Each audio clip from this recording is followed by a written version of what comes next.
नमस्कार दोस्तों, संस्कार स्टडी यूट्यूब चैनल में आप सभी का हार्दिक स्वागत। आज हम कंपटीशन एग्ज़ाम की दृष्टि से जो इम्पोर्टेंट चैप्टर हैं आपके बायोलॉजी के, उनके अध्ययन करने वाले हैं। सबसे पहले जो इम्पोर्टेंट पार्ट आपकी बॉडी का, उस मानव शरीर के सिस्टम के बारे में बात करेंगे।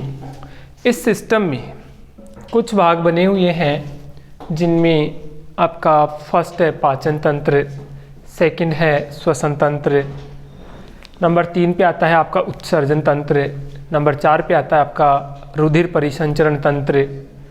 इन सभी के बारे में एक एक करके आज हम अध्ययन करने वाले हैं। तो आइए हम सब मिलके मानव शरीर के सिस्टम के बारे में समझते हैं, इसका अध्ययन करते हैं। आज हमारा टॉपिक रहेगा पाचन तंत्र, डाइजेशन सिस्टम। तो हम टॉपिक की शुरुआत करते हैं पाचन तंत्र से। पाचन तंत्र से इस डाइजेशन सिस्टम की जो परिभाषा है और आपके रेस्पिरेशन सिस्टम की जो परिभाषा है, श्वसन तंत्र की परिभाषा है, दोनों सेम है, समान है, लेकिन एक वर्ड का अंतर होता है। एक वर्ड के अंतर के कारण दोनों परिभाषाएं अलग अलग बन जाती है। तो देखिए ये शब्द कौन से हैं। मैंने यहाँ पे सबसे पहले लिखा जटिल कार्बनिक भोज्य पदार्थ। जटिल कार्बनिक भोज्य पदार्थ, ठीक है। बीच में एरो बना दिया और एक तरफ लिख दिया मैंने सरल कार्बनिक भोज्य पदार्थ। सरल कार्बनिक भोज्य पदार्थ, ठीक है। यदि इस खाली वाले भाग में मैं वर्ड लिखता हूँ, हम सब लोग जानते हैं कि जब भोजन करते हैं, भोजन करने के पश्चात जल पीते हैं, तो यहाँ हमने लिख दिया जल अपघटन। जल अपघटन लिखा तो हमारी परिभाषा बन जाएगी पाचन कहलाता है। पदार्थों में बदलना पाचन कहलाता है, ठीक है। केवल हमने शब्द लिखा कि भोजन किया, भोजन करने के पश्चात पानी पिया, तो यहाँ पे हमने लिख दिया जल अपघटन। तो आपकी परिभाषा में किसकी डेफिनेशन हो गई? पाचन की डेफिनेशन हो गई, पाचन की परिभाषा हो गई। यदि हम लोग यहाँ से श्वसन के बारे में बात करें और श्वसन की परिभाषा देखिए, तो मैंने यहाँ पे लिख दिया श्वसन, और केवल आपको चेंज करना है यहाँ पे जल अपघटन की जगह, केवल जल अपघटन की जगह चेंज करना है, और चेंज करके यहाँ पे क्या लिखना है? ऑक्सीकरण। यदि आप यहाँ पे ऑक्सीकरण लिखते हैं तो ये परिभाषा किसकी बन जाएगी? श्वसन की बन जाएगी। किसकी बन जाएगी? श्वसन की बन जाएगी। ओके, कुछ भी नहीं है, छोटा सा भाग है। जल अपघटन की जगह क्या लिखना है आपको? ऑक्सीकरण लिखना है। ऑक्सीकरण लिखोगे आप तो आपकी डेफिनेशन बन जाएगी श्वसन। और यदि ऑक्सीकरण की जगह आप लिखते हो जल अपघटन, इसकी जगह क्या लिखते हो आप? जल अपघटन, तो ये क्या बन जाएगा? पाचन बन जाएगा। ओके, परिभाषा की बात कंप्लीट होती है। इसके बाद हम स्टार्ट करते हैं कि भोजन का पाचन किस प्रकार से होता है। तो हम बात करें भोजन के पाचन में इम्पोर्टेंट बात जो परीक्षा में अक्सर पूछी जाती है, वो बातें आज हम पढ़ने वाले हैं। शॉर्ट ट्रिक्स के माध्यम से भी पढ़ेंगे, आपको एक एक करके बताया जाएगा। तो हम स्टार्ट करते हैं पाचन में। पाचन में सबसे पहले आपका लेते हैं माउथ। माउथ की यदि बात करें, मुख की यदि बात की जाती है, तो मुख में दांत होते हैं। मुख में क्या होते हैं? दांत होते हैं। और एक वयस्क जो अडल्ट मनुष्य होता है, मानव होता है, उसमें 32 दांत होते हैं। कितने दांत होते हैं? 32 दांत होते हैं। ये जो मुख है, मुख में सबसे पहले हमने लिखा यहाँ पे दांत उपस्थित होते हैं, ठीक है। दांत उपस्थित होते हैं। इन दांतों की विशेषताएं होती है, ये विशेषता आप लोगों को याद रखनी है, इम्पोर्टेंट सभी के लिए, चाहे वो रीट की क्लास हो, चाहे आपके एलडीसी की क्लास हो, चाहे रेलवे की क्लास हो, चाहे एसएससी की क्लास हो, एनीवन सेकंड ग्रेड की भी क्लास हो, तो ये विशेषता यहाँ पे इम्पोर्टेंट पार्ट होता है। सबसे पहले हम बात करें कि मनुष्य के जो दांत होते हैं वो एक बार दंती होते हैं, द्विबार दंती होते हैं। तो यहाँ पे हमने लिख लिया द्विबार दंती, द्विबार दंती, ठीक है। 2 बार जीवन काल में 2 बार दांत आते हैं, इसलिए द्विबार दंती लिखा। इसके बाद हम बात करें विषम दंती, क्योंकि मनुष्य के जो दांत होते हैं वो अलग अलग प्रकार के होते हैं, इसीलिए यहाँ पे क्या लिखा, विषम दंती, ठीक है। इसके बाद हमने पढ़ लिया गर्त दंती, क्योंकि मनुष्य के जो दांत होते हैं वो गर्त में पाए जाते हैं और गर्त में पाए जाने के कारण इसको लिखा गया है गर्त दंती। यानी जो आपका जा है, जा के अंदर जो आपकी बोन्स है उसमें केविटी के अंदर ये पाई जाते हैं, इसीलिए इसको लिखा गया गर्त दंती से, ठीक है। इसके बाद हम बात करते हैं कि भोजन का यदि पाचन सबसे पहले स्टार्ट होता है तो वो कहाँ से स्टार्ट होता है, मुख से स्टार्ट होता है। तो वेरी इंपॉर्टेंट क्वेश्चन, इंपॉर्टेंट के तौर पे मैं लिख रहा हूँ, मानव में भोजन का पाचन मुख से ही प्रारंभ होता है। मानव में भोजन का पाचन, भोजन का पाचन सर्वप्रथम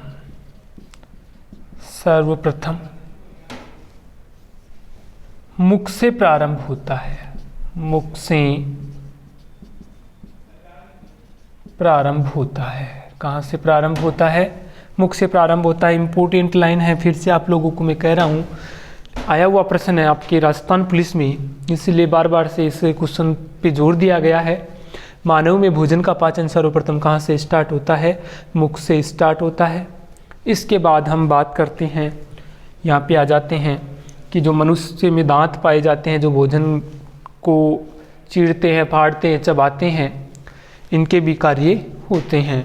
तो यहाँ पे दांतों के प्रकार के बारे में हम अध्ययन करने वाले हैं। तो यहाँ पे आप लोगों को बता रहे हम दांत के प्रकार, ठीक है।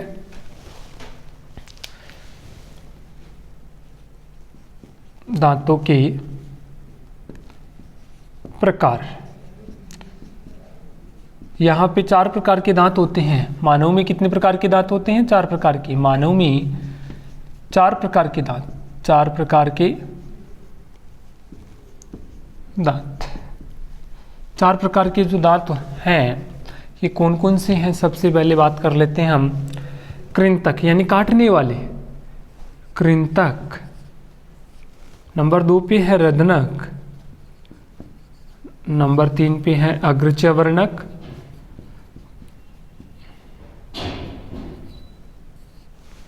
और नंबर 4 पे है चवर्णक।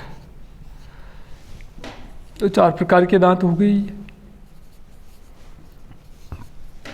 स्टार्ट करते हैं कृतनक, रदनक और अग्रचवर्णक और चवर्णक। सीधे से हम बात करते हैं कृंतक से।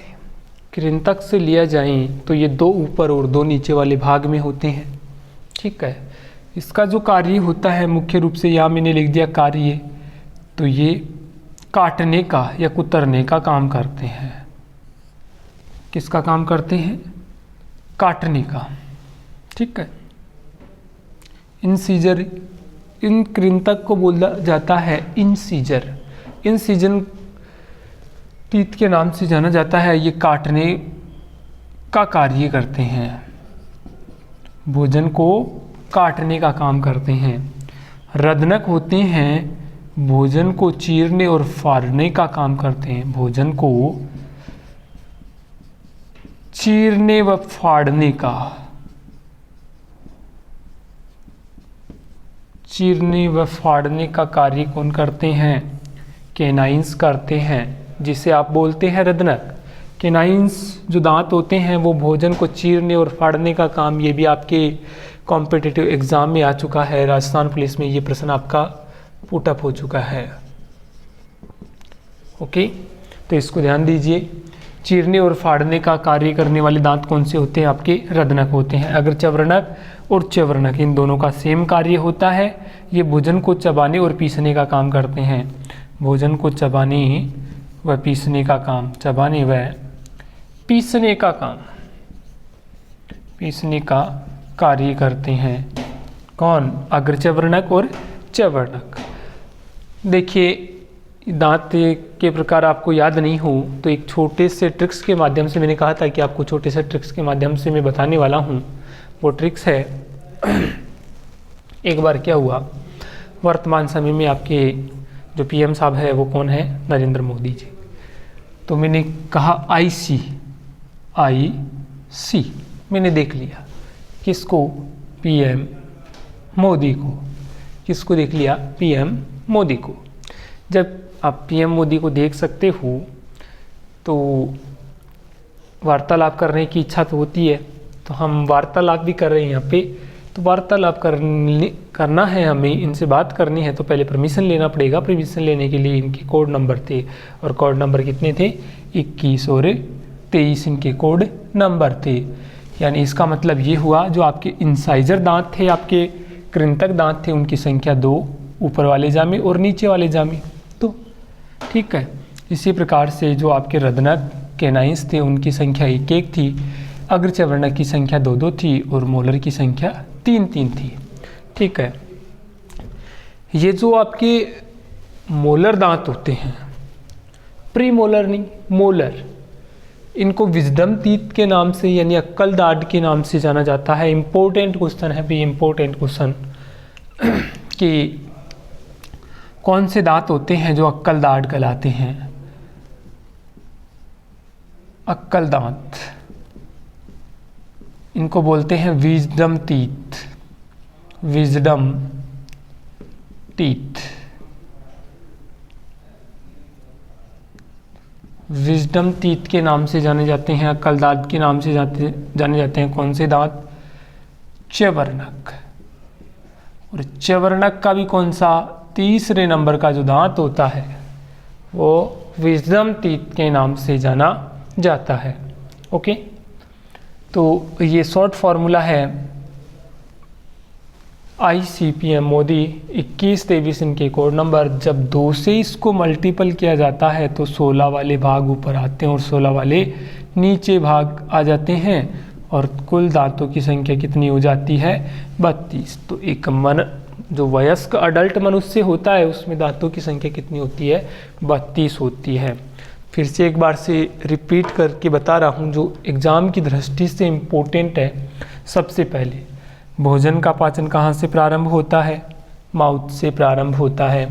मनुष्य के दांत कितने प्रकार के होते हैं? 4 प्रकार के होते हैं। विशेषताओं में 2 बार आते हैं जीवन काल में। विषम यानी अलग अलग हैं, देखिए यहाँ पे 2 अलग है, 1 है, 2 है, 3 है, अलग अलग प्रकार के हो गए तो विषम दंती। गर्त दंती यानी बोन्स में पाए जाते हैं, गर्त में पाए जाते हैं, तो 3 इसकी विशेषताएं होती हैं। अब नेक्स्ट में हम बात कर लेते हैं कि इस जो ये माउथ है, इसमें माउथ कैविटी पाई जाती है, मुख गुहिका पाई जाती है। इस मुख गुहिका में जिह्वा प्रेजेंट होती है, जीभ प्रेजेंट होती है, और जीभ में लार ग्रंथियाँ पाई जाती है। जीभ में लार ग्रंथियाँ पाई जाती है। 2 जोड़ी लार ग्रंथियाँ जीभ में पाई जाती है और 1 जोड़ी होती है कान से पहले। इस प्रकार एक मानव में जो लार ग्रंथियों की संख्या होती है वो 3 जोड़ी के रूप में होती है। ठीक है, तो हम बात करने वाले हैं यहाँ पे कि मुख गुहिका। ठीक है,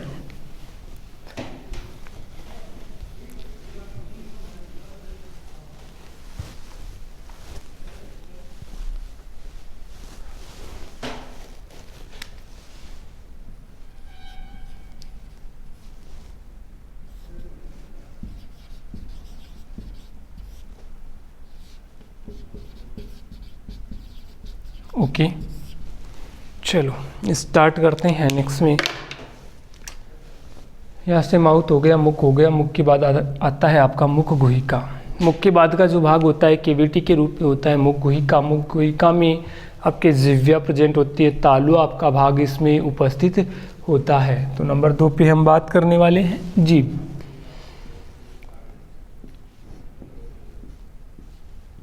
जिह्वा या जीभ। देखिए मानव की जो जीभ होती है वो गुद्देदार होती है, कोमल होती है।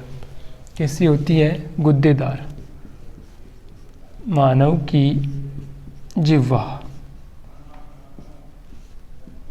गुद्देदार होती है। कैसी होती है भाई? गुद्देदार होती है।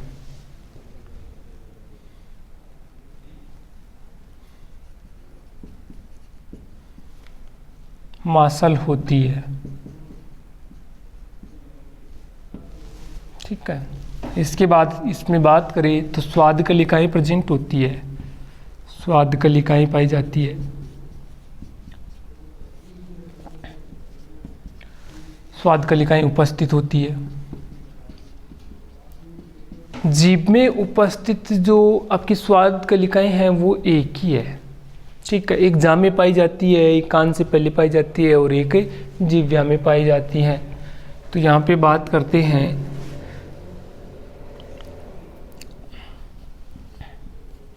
अब कौन कौन से भाग हैं कि जैसे मैं बता देता हूँ आप लोगों को कि मीठे का भी पता चलता है, कड़वे का भी पता चलता है और तीखे का भी पता चलता है। तो हमारे पास ये जिह्वा का पार्ट है भाई, इम्पोर्टेंट भाग। फिर से इसके 3 भाग यानी 1 भाग, तो ये आगे का भाग हो गया, 2 भाग पीछे के।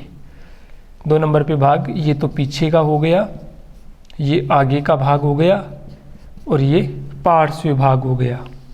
ठीक है। तो ये मैंने 3 भाग बना दिए हैं जिह्वा के, जीभ के 3 भाग।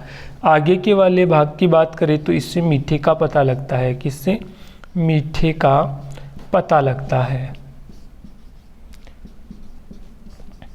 देखिए सबसे पहले हम खाना पसंद करते हैं, मिठाई खाना पसंद करते हैं, इसीलिए हमेशा आगे जीभ के आगे वाले भाग से किसका पता चलता है? मीठे का पता चलता है। पीछे वाले भाग से कड़वे का, पीछे वाले भाग से कड़वे का पता चलता है, पता लगता है। और यदि हम पार्श्व भाग की बात करें तो जो तीखा होता है, नमकीन जैसा स्वाद आता है, ये कौन से भाग से पता लग जाते हैं? पार्श्व भाग से। यानी जो साइड वाले भाग होते हैं इनको पार्श्व भाग के नाम से जाना जाता है। और इन भाग से तीखे का पता चलता है और नमकीन जैसे स्वाद का पता चलता है। तो ये हो गई आपकी जिह्वा। नेक्स्ट में हम बात करने वाले हैं कि यहाँ पे आपकी ग्रसनी पाई जाती है। ग्रसनी जो होती है वो कंठ जो हमारे होते हैं, इन कंठों से लेके जो माउथ कैविटी का पीछे का भाग है उस वाले भाग को बोलते हैं ग्रसनी। और ग्रसनी को बोला जाता है फेरिंग्स। फेरिंग्स के नाम से इसको जाना जाता है। इसके बाद हम बात करते हैं ईसोफेगस, आहार नाल की। आहार नाल की यदि बात करें तो ये मनुष्य में जीवित अवस्था में 4.5 मीटर लंबी होती है, लेकिन जब मनुष्य की डेथ हो जाती है तो इसी आहार नाल की जो लंबाई होती है ये लंबाई बढ़ के 7.5 से 8 मीटर हो जाती है। ठीक है। तो ये है आपकी आहार नाल। आहार नाल का पूरा भाग आपके माउथ से स्टार्ट होता है और एनोस तक आपका आहार नाल का भाग ही पाया जाता है। तो इम्पोर्टेंट क्वेश्चन यहाँ पे कि आहार नाल की जो लंबाई होती है जीवित अवस्था में वो कितनी होती है? 4.5 मीटर। कितनी होती है भाई? 4.5 मीटर। जब मनुष्य की डेथ हो जाती है, मृत्यु हो जाती है, तो इसी आहार नाल की लंबाई कितनी होती है? कितनी होती है जी? 7.5 से 8 मीटर हो जाती है। इसीलिए डेड बॉडी का क्या होता है? वजन भी बढ़ जाता है। ओके। तो ईसोफेगस में देखिए यहाँ से बात करते हैं ईसोफेगस यानी आहार नाल की।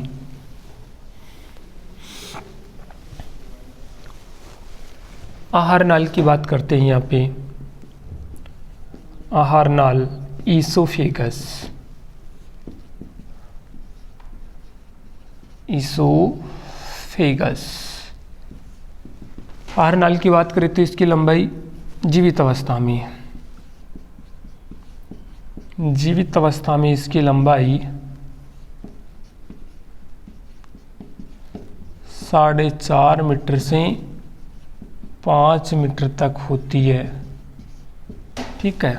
जब व्यक्ति की डेथ हो जाती है मृत अवस्था में, मृत अवस्था की यदि बात करें तो मृत अवस्था में इसकी लंबाई हो जाती है 7 से 8 मीटर।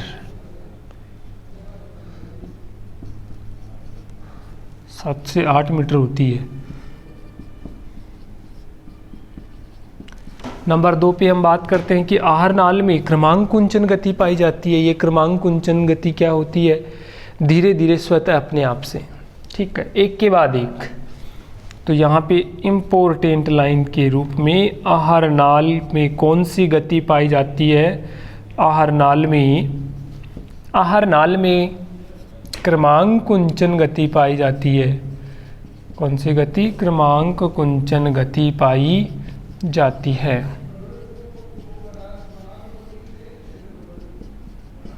ये लो, ओके।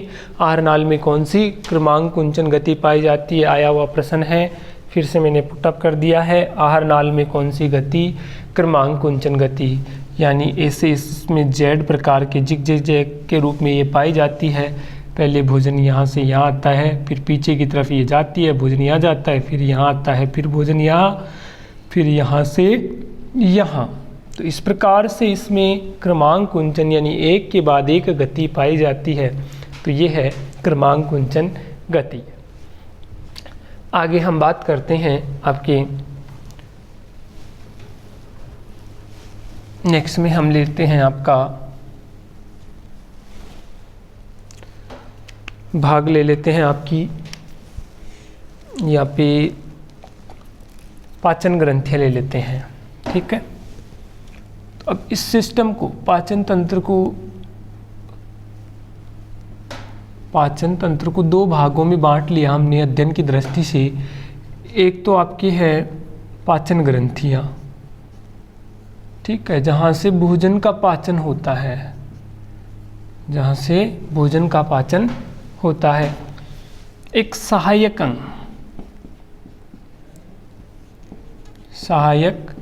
अंग के रूप में हमने बांट लिया। तो सहायक अंगों में आपका माउथ हो गया, ठीक है, आपकी मुख गुहिका हो गई, नासा द्वार हो गया, ठीक है, इसके बाद आपके इसोफेगस हो गई, आपका एनवस हो गया।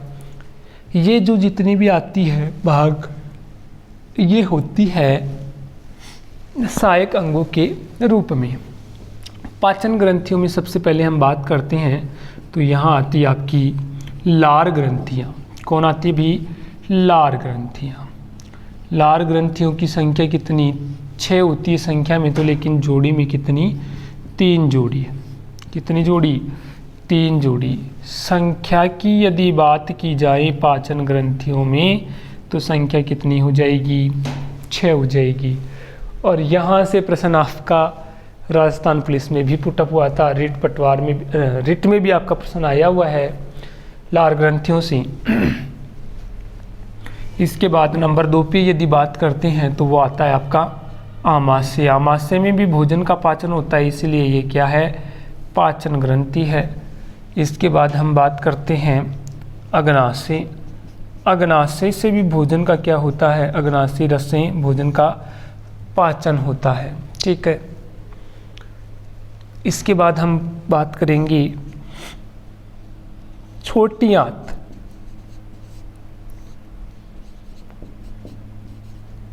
छोटी आंत में भी भोजन का पाचन होता है। और फिर नेक्स्ट में हम बात करेंगे बड़ी आंत। तो बड़ी आंत में भोजन का पूर्ण रूप से पाचन हो जाता है। तो हम यहाँ पे केवल पाचन ग्रंथियों के बारे में पढ़े तो लार ग्रंथियाँ, आमाशय, अग्नाशय और छोटी आंत। बड़ी आंत में पाचन नहीं होता है तो इसको पाचन ग्रंथियों में सम्मिलित नहीं किया जाता। इसके बाद हम बात करें यहाँ पे लीवर की, यकृत। तो यकृत पीत रस का स्राव करती है और ये भोजन को क्षारीय रूप में बदलने का काम करते हैं, ठीक है। तो यहाँ पे हम पाचन ग्रंथियों में यकृत, लार ग्रंथियाँ, आमाशय, अग्नाशय और छोटी आंत का अध्ययन करते हैं, ओके। तो सबसे पहले हम लेते हैं लार ग्रंथियाँ। सबसे पहले क्या लेते हैं? लार ग्रंथियाँ। इम्पोर्टेंट भाग भाई, लार ग्रंथियाँ कितनी जोड़ी में? 3 जोड़ी, संख्या में 6। अब देखिए यहाँ से मैंने कहा था कि मैं आपको शॉर्ट फॉर्मूले के माध्यम से, ट्रिक के माध्यम से समझाने वाला हूँ कि लार ग्रंथियों में जो लार ग्रंथियाँ होती है उनसे स्रावित एंजाइम कौन कौन से होते हैं जो भोजन का पाचन करते हैं। तो यहाँ पे ट्रिक्स के माध्यम से देखेंगे कि जैसे ही हम भोजन व्यंजन देखते हैं, खाने के लिए पकवान देखते हैं तो मुंह से लार आती है। तो कभी आपने संगीत में सुना होगा ताल से ताल मिला, तो हम लोग भी यहाँ क्या लिख दिए, बोले ताल से ताल मिला। तो ये आपके 3 जो एंजाइम हैं ये किस में पाए जाते हैं, लार में पाए जाते हैं। किस में पाए जाते हैं, लार में पाए जाते हैं। ये टी और ये ए और ये एल। तो यहाँ पे लिखा, सबसे पहले आया हुआ प्रश्न कि लार में उपस्थित एंजाइम है टाइलिन। अब देखिए इसी टी से आपका दूसरा ट्रिप्सिन भी बनता है, लेकिन वो कहाँ पे आता है, स्टोमच में आता है। तो यहाँ लार में उपस्थित पहला एंजाइम कौन सा, टाइलिन। नंबर 2 में एमाइलेज। एमाइलेज, ए से क्या बना, एमाइलेज, और एल से क्या बना, लाइसोजाइम। ये लो, इसको मैंने लाइसोजाइम को स्टार बनाया क्योंकि परीक्षा में पूछा जाता है कि भोजन में उपस्थित बैक्टीरियाओं का भक्षण कौन सा एंजाइम करता है। तो वहाँ पे कौन सा एंजाइम आ जाएगा, लाइसोजाइम एंजाइम आ जाता है। तो देखिए इसका कार्य स्टार्च को किस में बदलता है, स्टार्च को माल्टोज में कन्वर्ट करता है। किस में कन्वर्ट करता है भी, माल्टोज में कन्वर्ट करता है। और ये क्या करता है, माल्टोज को पुनः स्टार्च में कन्वर्ट करता है, स्टार्च में कन्वर्ट करता है। यानी ये एक दूसरे के विपरीत काम करने वाले एंजाइम होते हैं। कुछ बुक्स में आपको देखने को मिलेगा कि टाइलिन को ही किस नाम से पुकारा गया, एमाइलेज नाम से पुकारा गया। तो हम तो अलग पढ़ रहे हैं तो अलग ही पढ़ेंगे, इसीलिए अब नेक्स्ट में ले रहे हैं लाइसोजाइम। देखिए लाइसोजाइम है, इस एंजाइम के द्वारा किसका भक्षण होता है, जीवाणुओं का भक्षण होता है। जीवाणुओं का भक्षण कौन से एंजाइम के द्वारा, तो यहाँ पे आप लिखेंगे लाइसोजाइम के द्वारा। और ये इम्पोर्टेंट टॉपिक के रूप में मैंने लगा दिया है। ये आपका नेक्स्ट प्रश्न होगा परीक्षा में कि कौन सा एंजाइम बॉडी में पाया जाता है या लार में पाया जाता है जो जीवाणुओं का भक्षण करना है, तो आपको लिखना है लाइसोजाइम। तो इस प्रकार से आपके लार में उपस्थित जो एंजाइम है वो एंजाइम हो गए। ठीक है, लार में उपस्थित क्या हो गए, ये एंजाइम। अब देखिए लार में उपस्थित एंजाइम हो गए, लेकिन हमने तो बात की थी बोली लार ग्रंथियाँ कितनी होती है, 3 जोड़ी होती है। कितनी जोड़ी, 3 जोड़ी। तो सबसे पहले इन 3 जोड़ियों के नाम लिख लेते हैं। नाम आप लोगों को बताते हैं कि संख्या में ये 6, एक जोड़ी में 2 भाग, इसलिए ये 3 के डबल हो गई, तो संख्या में कितनी हो गई, 6 हो गई। सबसे पहले हम बात करते हैं, तो हमने लिखा अधोजिह्वा। अधोजिह्वा यानी जीभ के नीचे जो लार ग्रंथियाँ पाई जाती है इसे अधोजिह्वा सबलिंगुला के नाम से जाना जाता है। तो यहाँ पे मैंने लिख दिया सब लिंगुला। ठीक है, इसके बाद नंबर 2 की यदि बात करें तो अधोजम। अधोजम, और जम का मीन्स हुआ यहाँ से जा से, तो इसको बोलते हैं सब मैग्जिला। सब मैग्जिला, अधोजम। और नंबर 3 पे आती है, इसको बोलते हैं कर्ण पूर्व यानी कान से पहले। कर्ण पूर्व, कान से पहले, इसको बोलते हैं पैरेटोइड। क्या बोलते हैं, पैरेटोइड। पैरेटोइड जो ग्लैंड है, सलेवरी ग्लैंड, वो कान से पहले पाई जाती है। एक है आपके जो जिह्वा है, जिह्वा के नीचे पाई जाती है, एक आपके जामे पाई जाती है। तो ये आपकी कितनी जोड़ी ग्रंथियाँ, लार, 3 जोड़ी लार ग्रंथियाँ हो गई। ठीक है, तो आपको केवल याद रखना है, ऐसे ही बता दिया है, एक इससे कान से पहले होती है, एक जा से पहले होती है, और यानी एक जिह्वा के नीचे स्थित होती है। इम्पोर्टेंट लाइन के रूप में मैंने एक तो आपको लिखवाया टाइलिन के रूप में और एक लिखवा दिया आपको लाइसोजाइम के रूप में। ये परीक्षा में काफ़ी बार पूछा गया है, तो आप लोगों को ध्यान रखना है इसको। नेक्स्ट में हम बात करते हैं आमाशय की। ठीक है, भोजन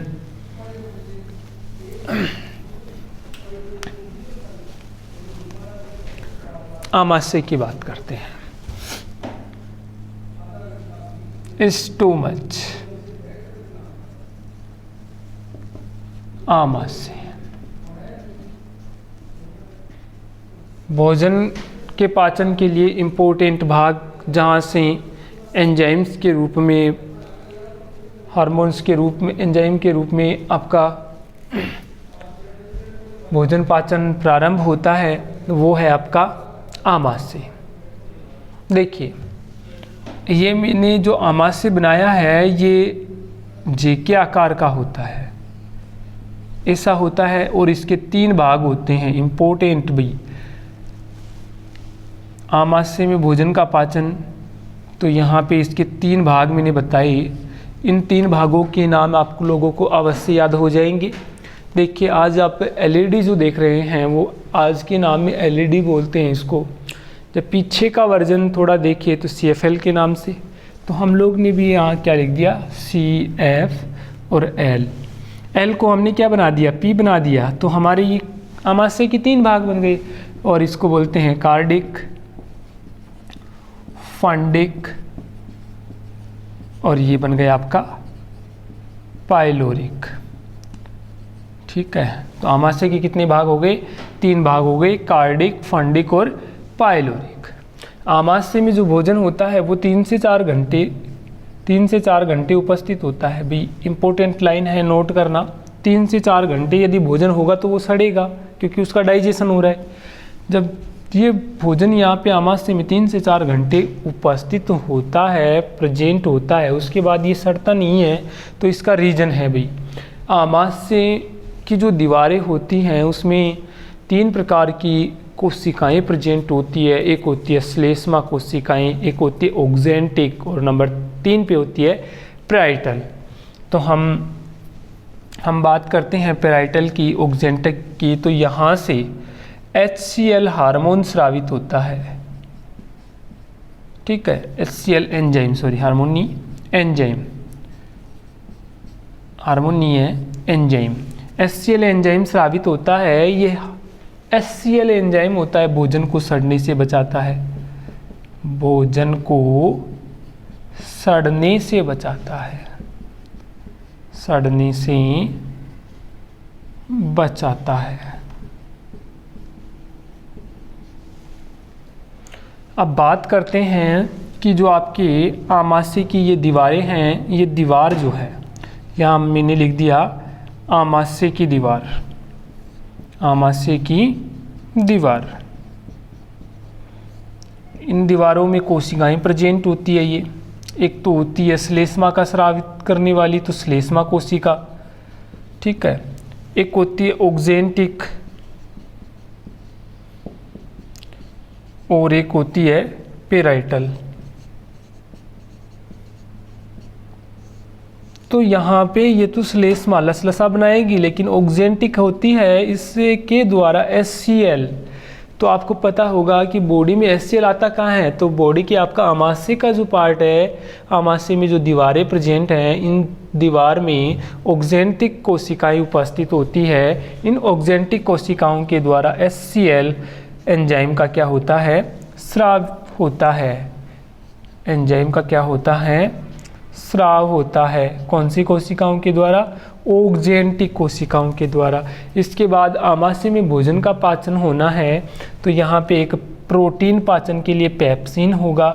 इसे पेप्सिन का पाचन, जो पेप्सिन का जो स्राव होता है वो किसके द्वारा, पैराइटल के द्वारा इस पेप्सिन का क्या होता है, स्राव होता है। ठीक है, तो यहाँ पे हम 2 बातें नोट करेंगे।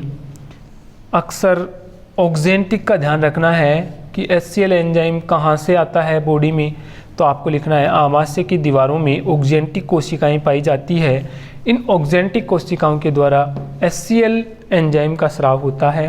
जबकि पैराइटल जो कोशिकाएं होती है उनके द्वारा पेप्सिन का स्राव होता है। इसको पेप्सिनोजन के रूप में बोलते हैं, तो ये निष्क्रिय रूप में होता है पेप्सिनोजन।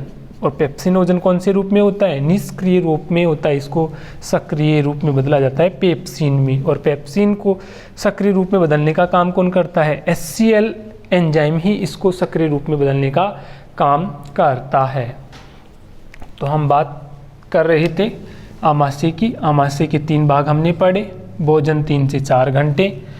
भोजन 3 से 4 घंटे तो सड़ता नहीं है, इसको बचाता है HCl एंजाइम। भोजन को क्या करता है? सड़ने से बचाता है। अब बात करते हैं कि इसमें भोजन का जब पाचन होगा तो पाचन के लिए आवश्यक एंजाइम भी होंगे। तो भोजन में, हमारे भोजन में प्रोटीन भी होगा, वसा भी होगी, दूध हम पीते हैं तो दूध भी प्रेजेंट होगा। इन सभी के पाचन के लिए आवश्यक एंजाइम कौन कौन से होंगे? तो यहाँ से अब शॉर्ट ट्रिक्स के माध्यम से हम बात करते हैं। तो देखिए, पाचन जो होने वाला है वो मुख्य रूप से 3 जगह अब भोजन का पाचन होने वाला है। एक तो आपके आमाशय में, एक आपकी ग्रहणी में, और ग्रहणी के बाद आपका पाचन होगा छोटी आंत में। तो 3 जगह मैंने डार्क लाइन कर दी है, आमाशय में, ग्रहणी में और आपका छोटी आंत में। ठीक है। अब आप लोगों का प्रश्न बन रहा होगा कि सर आपने तो अग्नाशय लिखा है, अग्नाशय से तो रस स्रावित होता है, लेकिन पाचन इसका कहाँ होता है? ग्रहणी में होता है। कहाँ होता है? ग्रहणी में। तो अब लिखेंगे आमाशय में भोजन का पाचन। भोजन का पाचन। आमाशय थैलेनुमा संरचना में, आमाशय थैलेनुमा संरचना में।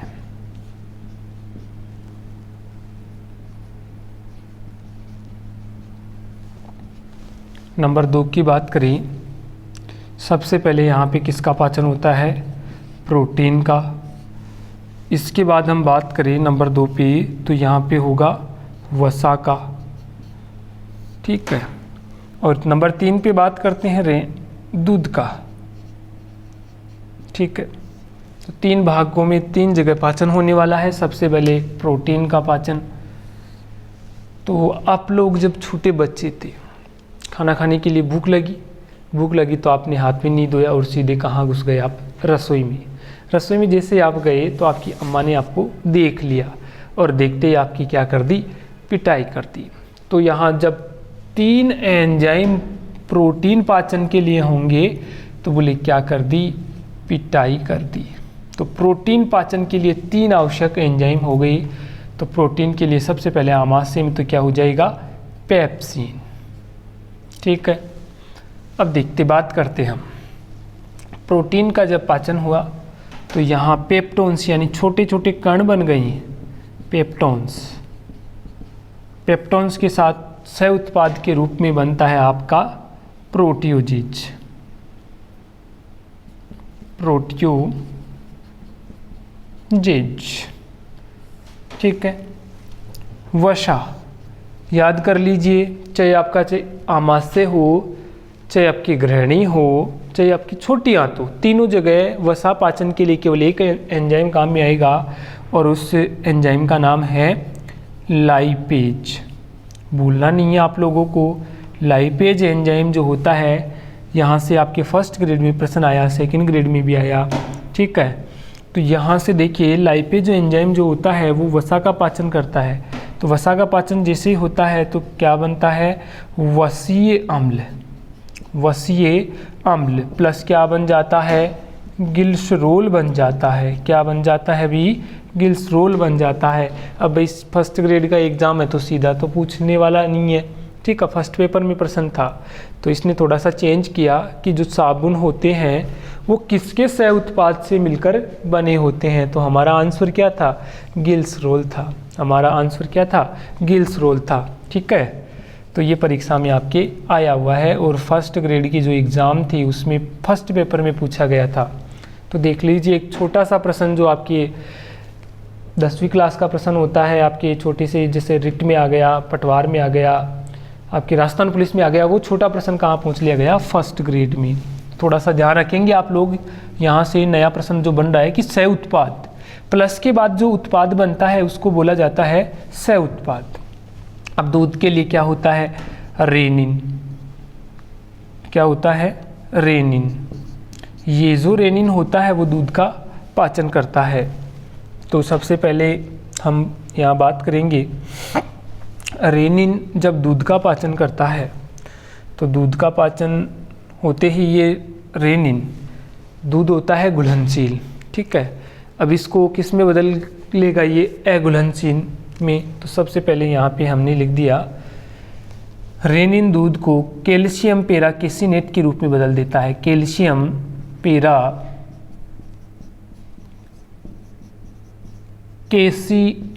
के रूप में, या केसिनोजन भी लिख सकते हैं हम, केसिनोजन। अब बात यहाँ पे आई कि केसिनोजन कहाँ से आ गया, तो दूध में सब लोग जानते हैं केसिन पाया जाता है, इसलिए यहाँ पे हमने लिखा केसिन। तो केसिन ये था, केसिनोजन के रूप में बदल जाता है।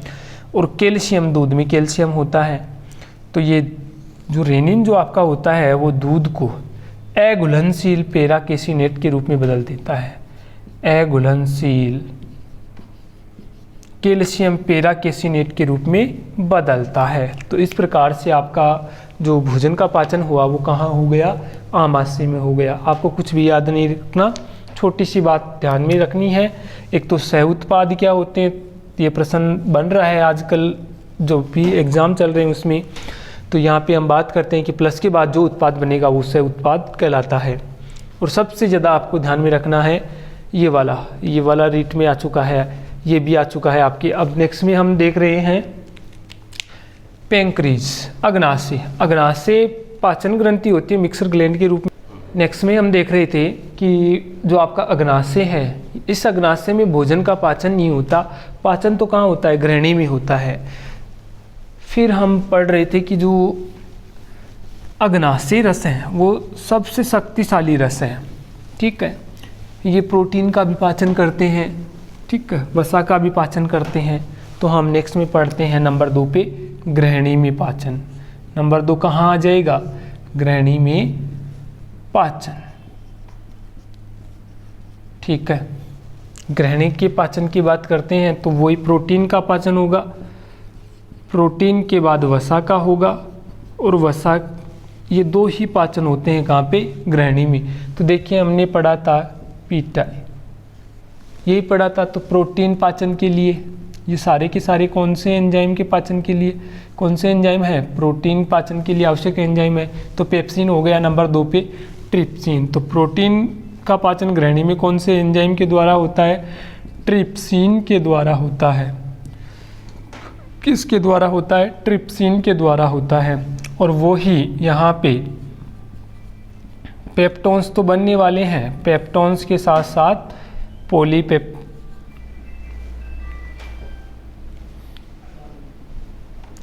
पेप्टोन्स बन गया। पेप्टोन्स के साथ यहाँ पे पॉलीपेप्टाइड बन जाता है। तो यहाँ पे हमने लिखा पॉलीपेप्टाइड। वसा की बात करें तो पीछे हमने कहा था और पढ़ा भी था कि एक ही एंजाइम काम में आने वाला है, और वो कौन सा, लाइपेज। तो यहाँ पे फिर से क्या बन गया, वसीय अम्ल प्लस गिल्सरोल। वसीय अम्ल प्लस गिल्सरोल, वसीय अम्ल प्लस गिल्सरोल सह उत्पाद के रूप में। इसके बाद हम 3 नंबर पे भोजन का पाचन पढ़ रहे हैं, छोटी आंत में। तो 3 नंबर पे हमारा हो जाएगा छोटी आंत। कौन सा है, छोटी आंत। देखिए छोटी आंत में हम बात कर रहे हैं, छोटी आंत में जैसे हमने पढ़ा प्रोटीन का, ग्रहणी में पढ़ा प्रोटीन का पाचन, वसा का पाचन, वैसे ही पढ़ने वाले हैं प्रोटीन और वसा का पाचन। मैंने कहा था पीछे भी कि प्रोटीन 3 जगह भोजन का पाचन होगा प्रोटीन के रूप में। तो इस ये 3 एंजाइम आपके काम में आने वाले हैं। तो अब ये 2 तो हो गए, अब लास्ट में बचा कौन सा, ई बना, और इससे बनता है इरेप्सिन। तो यहाँ पे हम लिखेंगे प्रोटीन, और प्रोटीन पाचन के लिए आवश्यक एंजाइम कौन सा हो गया आपका, इरेप्सिन। देखिए याद करने का एक ही तरीका है, 3 जगह पाचन, आमाशय में, ग्रहणी में और छोटी आंत में। तो यहाँ पे जितने भी आपको सीन दिखाई दे वो सारे के सारे प्रोटीन पाचन के लिए आवश्यक एंजाइम होंगे। जिसमें भी सीन जुड़ा हुआ हो वो किसके लिए आवश्यक एंजाइम होगा, प्रोटीन पाचन के लिए आवश्यक एंजाइम होगा। तो यहाँ पे प्रोटीन हो गया, इरेप्सिन इसका पाचन करता है और इसको बनाता है अमीनो अम्ल में बदल देता है, अमीनो अम्ल। ठीक है, नेक्स्ट में हम बात करें यहाँ पे वसा, तो वसा का जो पाचन होने वाला है वही लाइपेज एंजाइम काम में आएगा। तो हमने लिख दिया लाइपेज एंजाइम और क्या बना लिया यहाँ पे वसीय अम्ल प्लस गिल्सरोल, वसीय अम्ल प्लस गिल्सरोल।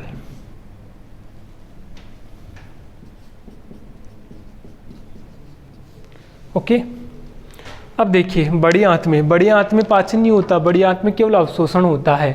और अवशोषण का काम किसका, जल का अवशोषण होता है। और जल का अवशोषण ये परीक्षा में आ चुका है कि आपकी बॉडी में जल का अवशोषण पूर्ण रूप से कहाँ होता है, तो वो होता है आपके बड़ी आंत में। तो हम यहाँ पे पढ़ रहे हैं बड़ी आंत। तो यहाँ पे हम लिखेंगे भोजन का पूर्ण रूप से पाचन, सॉरी पूर्ण रूप से पाचन यदि लिखा हुआ हो, भोजन नोट लगा के बताते हैं आपको, भोजन में से जल का पूर्ण अवशोषण, यदि जल का पूर्ण अवशोषण लिखे तो आपको लिखना है, अंडरलाइन कर दिया है मैंने किसको, जल को, जल को अंडरलाइन मैंने किया है। तो आपको समझना है कि ये पूरा काम कहाँ हो रहा है, बड़ी आंत में हो रहा है। तो जल का पूर्ण रूप से अवशोषण जो होने वाला है वो कहाँ, बड़ी आंत में। और भोजन का पूर्ण रूप से पाचन में नोट लगा के लिख रहा हूँ, भोजन का पूर्ण रूप से पाचन होता है छोटी आंत में। भोजन का पूर्ण रूप से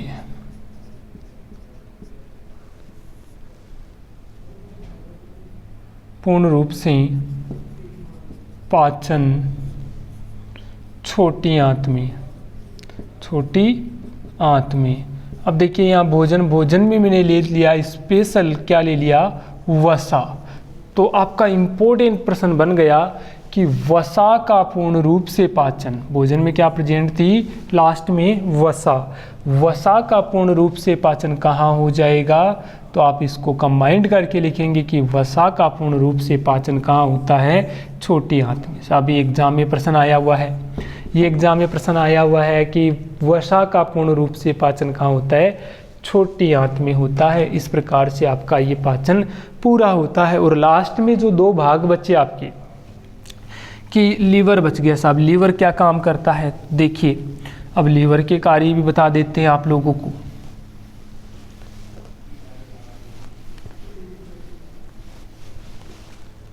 इससे पहले एक छोटी लाइन और लेते हैं कि यहाँ पे ये छोटी आंत थी, ठीक है, छोटी आंत के बाद बड़ी आंत में गया भोजन, बड़ी आंत से जल का पूर्ण अवशोषण हुआ तो भोजन जो था वो काइल हो गया, ठीक है, काइल हुआ तो इस वस के द्वारा यानी गुदा के द्वारा समय समय पर उसका उत्सर्जन किया गया, अपशिष्ट पदार्थों का त्याग किया गया।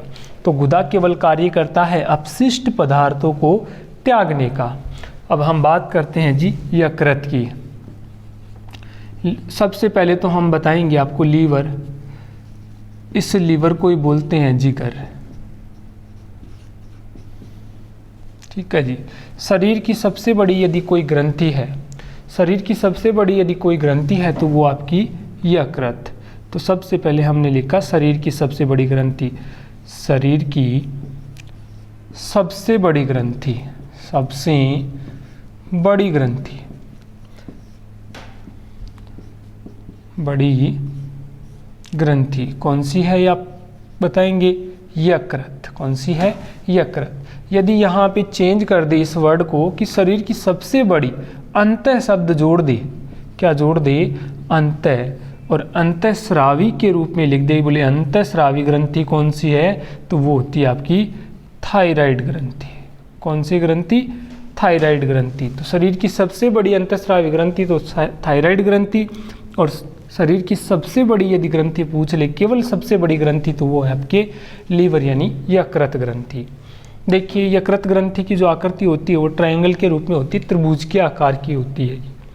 इस यकृत में ये जो छोटा सा गोलेनुमा संरचना में आपको दिखाया गया है, हरे पार्ट में दिखाया गया है, ये है गॉल ब्लैडर, इसको बोलते हैं पित्ताशय। ये जो पित्ताशय है इसमें इससे पित्तरस का स्राव होता है। पित्ताशय से किसका स्राव होता है? पित्तरस का। और पित्तरस की प्रकृति होती है क्षारीय। तो नंबर 2 पे लिखेंगे यकृत में गॉल ब्लैडर पाया जाता है, यकृत में पित्ताशय प्रेजेंट होता है, पित्ताशय उपस्थित होता है। ठीक है, समझ में तो आ रही है सभी की, शॉर्ट में भी तो लिखा तो कोई दिक्कत नहीं, उपस्थित को शॉर्ट में लिख दिया। ठीक है, इसके बाद हम बात करें पित्ताशय से किसका स्राव होगा, इसके नाम से पित्ताशय से पीतरस का स्राव होता है। किसका? पीतरस का। पीतरस का क्या होता है? स्राव होता है। ठीक है, इसके बाद इस पीतरस की प्रकृति कैसी होती है?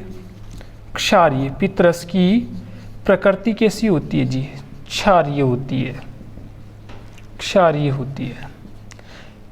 ये पित्तरस ही जो आमाशय से भोजन अम्ल होके आता है उसको किस में बदलता है? क्षारीय में बदलता है। इसलिए पित्तरस की प्रकृति कैसी हो गई? क्षारीय हो गई। अग्नाशय रस की प्रकृति भी कैसी होती है? क्षारीय होती है। अब थोड़ी सी बात करते हैं लीवर के बारे में कि लीवर एक ऐसा पार्ट है हमारी बॉडी का जो, देखिए यहाँ से हम बात करते हैं कि ये हमारी बॉडी में ग्लूकोज का जो संचय होता है उसका संचय भी कौन करता है? यकृत ही करता है। ठीक है, अब इनकी 3 डेफिनेशंस होती है कि ग्लूकोज को ग्लाइकोजन में बदलना, ग्लाइकोजन को पुनः ग्लूकोज में बदलना, अमीनो अम्लों के रूप में बदलना। ये सारी क्रिया कौन करता है? यकृत ही करता है। तो सबसे पहले हम लिखते हैं ग्लाइकोजेनेसिस। यहाँ पे 3 नाम लिख रहा हूँ, तीनों एक जैसे आपको दिखाई देंगे लेकिन इनके कार्य बिल्कुल अलग है। नंबर 1 पे ग्लाइकोलाइसिस।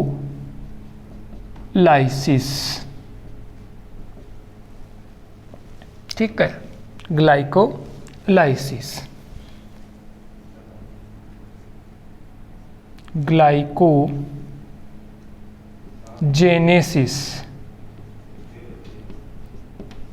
और एक है ग्लाइकोनियोजेनेसिस।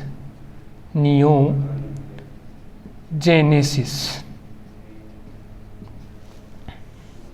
यहाँ पे नियो वर्ड आ रहा है, यहाँ पे केवल जेनेसिस है और यहाँ पे ग्लाइकोलाइसिस। तो ग्लाइकोलाइसिस श्वसन वाले पार्ट में हम पढ़ते हैं तो यहाँ देखते हैं ग्लूकोज से किसका निर्माण होता है जी? ग्लाइकोलाइसिस में पाइरुविक अम्ल का निर्माण होता है। पाइरुविक अम्ल का निर्माण, तो क्रिया क्या कहलाती है? ग्लाइकोलाइसिस। ग्लूकोज से पाइरुविक अम्ल का निर्माण क्या कहलाता है? ग्लाइकोलाइसिस कहलाता है। ग्लाइकोजेनेसिस ग्लूकोज को ग्लाइकोजन में बदलने का काम करता है। ग्लूकोज को ग्लाइकोजन में बदलने का काम कौन करता है? लीवर करता है। और ये प्रक्रिया क्या कहलाती है? ग्लाइकोजेनेसिस कहलाती है। यहाँ पे नियो शब्द नहीं है, फिर से मैं आपको बता रहा हूँ। यदि नियो शब्द पहले जुड़ गया तो समझना कि ये उल्टा काम करेगा। ग्लाइकोजन को, किसको? ग्लाइकोजन को ये कन्वर्ट किस में करता है? ग्लूकोज में करता है। और ये क्रिया कहलाती है ग्लाइकोनियोजेनेसिस। ग्लाइकोनियोजेनेसिस। इसके बाद आता है विअमोनीकरण। तो यकृत होता है वो ग्लूकोज को अमोनिया में कन्वर्ट करने का काम करता है। यदि अमोनिया बनाता है तो वो कहलाता है विअमोनीकरण, अमोनिया का निर्माण। तो वो क्या कहलाएगा? विअमोनीकरण। तो अवश्य रूप से आप ये 3 शब्द इम्पोर्टेंट शब्द है जो कंफ्यूज करने वाले हैं, एक जैसे दिखाई दे रहे हैं लेकिन एक एक छोटे छोटे वर्ड के कारण, अंतर के कारण ये सारी डेफिनेशंस चेंज होती है। तो ग्लाइकोलाइसिस श्वसन पथ में पढ़ेंगे तो पाइरुविक अम्ल का निर्माण, ग्लाइकोजेनेसिस लिखा है तो ग्लाइकोजन में बदलेगा, किसको, ग्लूकोज को ग्लाइकोजन में। और लास्ट में जो नियो शब्द आपको दिखाई दे, फिर से बता रहा हूँ आपको, नियो शब्द यदि ग्लाइको के बाद नियो लिखा है तो समझ जाना कि ग्लाइकोजन किस में बदल जाएगा, ग्लूकोज में बदल जाएगा। इस प्रकार से आपके भोजन का पाचन पूरा होता है और ये पाचन सिस्टम पूरा होता है।